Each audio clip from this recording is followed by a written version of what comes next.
میں ہوں دن امتیاز اور آپ دیکھ رہے ہیں تختی آن لائن۔ آج میں آپ کو لے کے چلوں گا قدیم یونان، گریس، جہاں پر سائنس اور فلسفے نے بہت زیادہ ترقی کی۔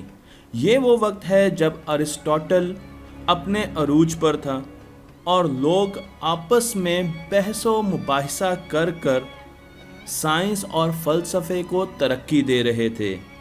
سائنس کو ترقی دینے کا طریقہ کار یہ تھا کہ لوگ آپس میں آرگومنٹس کرتے تھے، ڈائلاگز کرتے تھے، ڈسکشنز کرتے تھے اور ان کی بیسس پر اپنے مفروضوں کو حقیقت کے قریب لانے کی کوشش کرتے تھے۔ تو پھر سوال یہ ہے کہ سائنس میں تجربہ سب سے پہلے کس نے کیا؟ ایکسپیریمنٹل سائنس کا فادر کون ہے؟ میں آپ کو لے کے چلتا ہوں اسلامک گولڈن ایج میں، جو رہی تقریباً 500 سال، اور اس میں بے انتہا مسلمان سائنسدان پیدا ہوئے۔ یہ وہ زمانہ تھا جب مسلمان سائنسدان دنیا پر راج کر رہے تھے اور ان کی کتابیں یورپ کے تمام انسٹیٹیوشنز میں پڑھائی جا رہی تھیں۔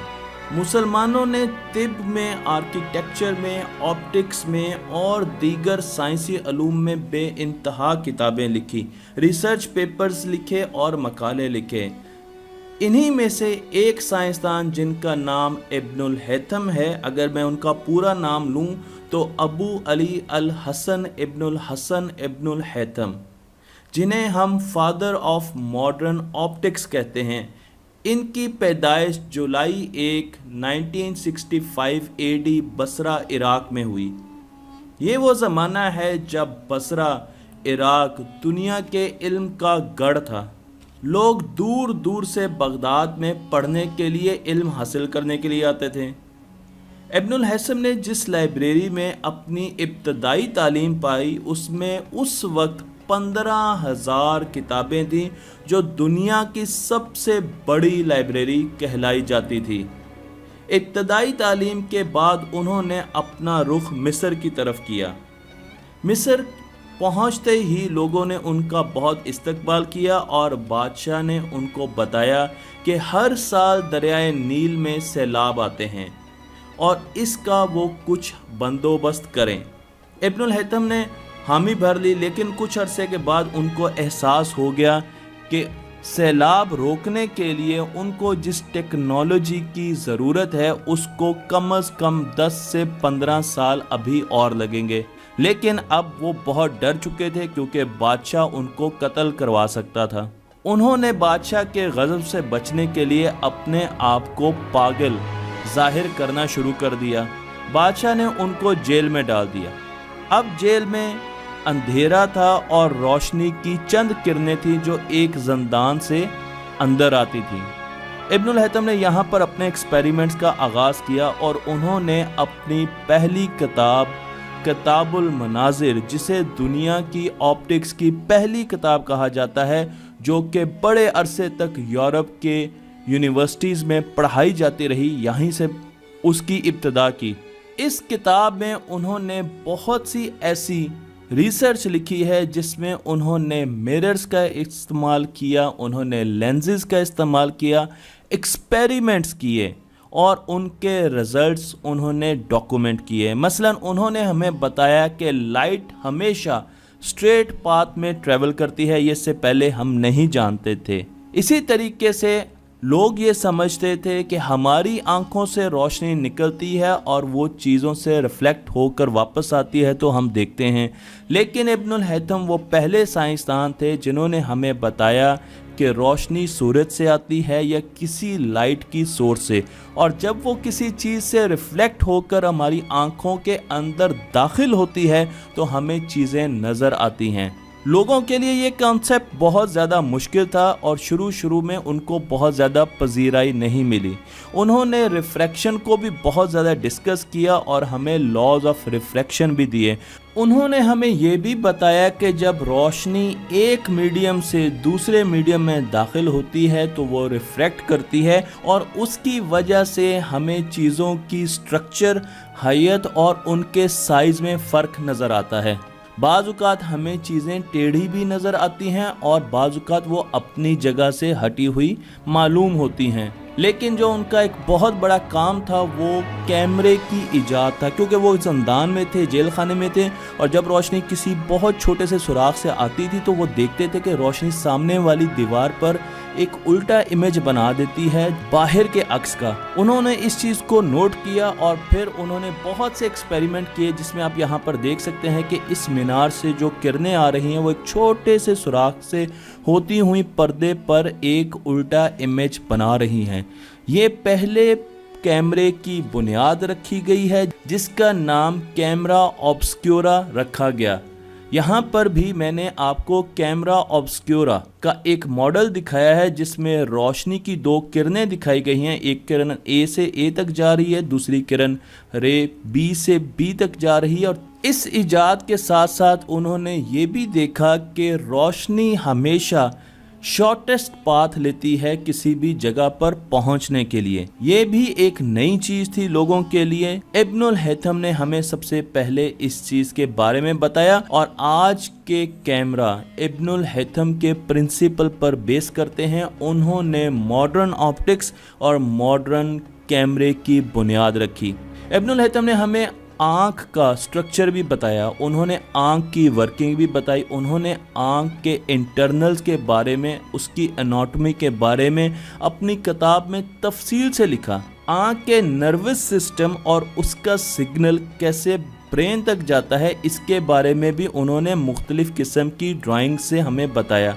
इब्नुल हैथम ने हमें यह भी बताया कि सूरज डूबते हुए या तलू होते हुए सनसेट या सनराइज के दौरान बड़ा क्यों हो जाता है। उनका एक बहुत बड़ा कारनामा ये था कि लोग उस वक्त ये समझते थे कि हवा आसमान तक फैली हुई है, यानी ज़मीन की एटमॉस्फेयर इन्फिनिट डायमेंशन की है, इन्फिनिट हाइट की है। इब्नुल हैथम ने सूरज के बढ़ते और कम होते साइज और उसकी रंग की बुनियाद पर कैलकुलेशन के ज़रिए हमें बताया कि हवा ज़मीन से 80 किलोमीटर तक रहती है और उसके बाद ख़त्म हो जाती है, उसके बाद हवा मौजूद नहीं रहती। लेकिन आज हमें पता है कि ये कैलकुलेशन थोड़ी सी गलत है, क्योंकि हवा 50 किलोमीटर तक 99.9% एयर मौजूद होती है और उसके बाद एयर ख़त्म होना शुरू हो जाती है। लेकिन वो पहले साइंसदान थे जिन्होंने ये बताया कि ज़मीन के गिर्द हवा का एक गिलाफ चढ़ा हुआ है, एक छिलका चढ़ा हुआ है।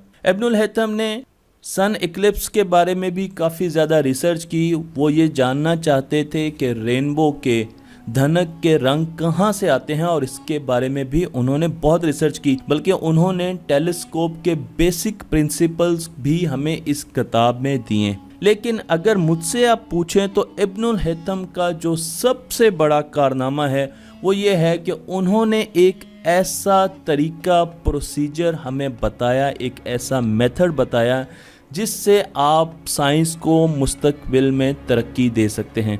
उन्होंने हमें बताया कि किसी भी साइंसदान की किसी भी रिसर्च को आंख बंद करके मान नहीं लेना चाहिए, बल्कि उसको चेक करने के लिए एक मेथड बनाना चाहिए। और उन्होंने वो मेथड हमें दिया जिसे हम आज साइंटिफिक मेथड कहते हैं, जो हमारी हर साइंस की किताब का पहला चैप्टर होता है, जिसमें हम एक क्वेश्चन पूछते हैं, डेटा कलेक्ट करते हैं, एक मफरूज़ा बनाते हैं और उस मफरूज़े को सही या गलत साबित करने के लिए एक्सपेरिमेंट करते हैं और एक्सपेरिमेंट के बाद अपने रिजल्ट्स जो हैं वो पब्लिश कर देते हैं। एक्सपेरिमेंट एक बहुत अहम हिस्सा है इस मेथड का, जो इससे पहले साइंस में बाकायदा तौर पे हिस्ट्री में मिलता नहीं है। साइंटिफिक मेथड की इम्पोर्टेंस का अंदाज़ा आप इस बात से लगा सकते हैं कि आज जितनी भी तरक्की साइंस में हो रही है वो scientific method and scientific theories की बुनियाद पर हो रही है, जो कि बहुत मिलते जुलते कॉन्सेप्ट्स हैं। तो अगर हमने साइंस में तरक्की करनी है तो हमें इब्नुल हैथम का साइंटिफिक मेथड फॉलो करना होगा। लेकिन बदकिस्मती ये है कि आज मुसलमान ही सबसे ज़्यादा साइंटिफिक मेथड के ख़िलाफ़ हैं। वो चीज़ों को आर्गूमेंट्स के साथ सेटल करते हैं और एक्सपेरिमेंटेशन की बात नहीं करते। मुझे बाज़ औक़ात लगता है कि शायद हम यूनानियों से बहुत ज़्यादा मुतासिर हैं, जो कमरों में बैठ के साइंस को डिस्कस करते थे लेकिन एक्सपेरिमेंटेशन की तरफ नहीं जाते थे और अपने मफरूज़ों को तजर्बे करके गलत या सही साबित नहीं करते थे। ज़रूरत इस बात की है कि हम इब्नुल हैथम की तकलीद करें, उनकी नकल करें और अपने मफरूज़ों को जो हम कमरों में बैठ के बना लेते हैं उनको एक्सपेरिमेंट और क्रेडिबल डेटा के साथ सही साबित करें।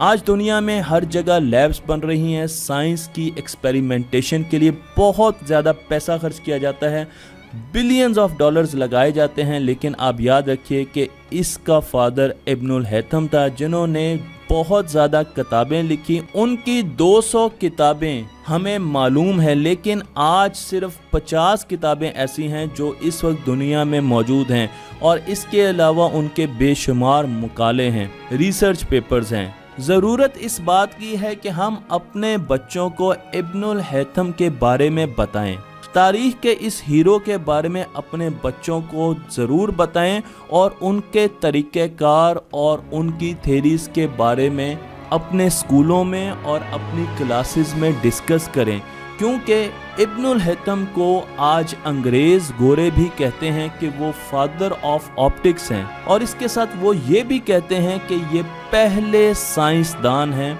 मॉडर्न इरा के।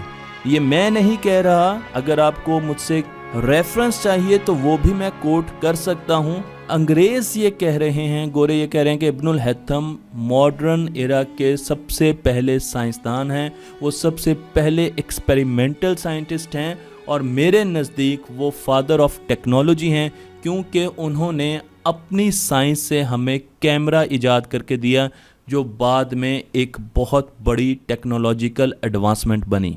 तो मुझे उम्मीद है कि आपको मेरी ये वीडियो पसंद आई होगी और अगर आपको ये वीडियो पसंद आई है तो मेरे चैनल को लाइक कीजिए, शेयर कीजिए और दूसरों तक इब्नुल हैथम का काम पहुंचाइए।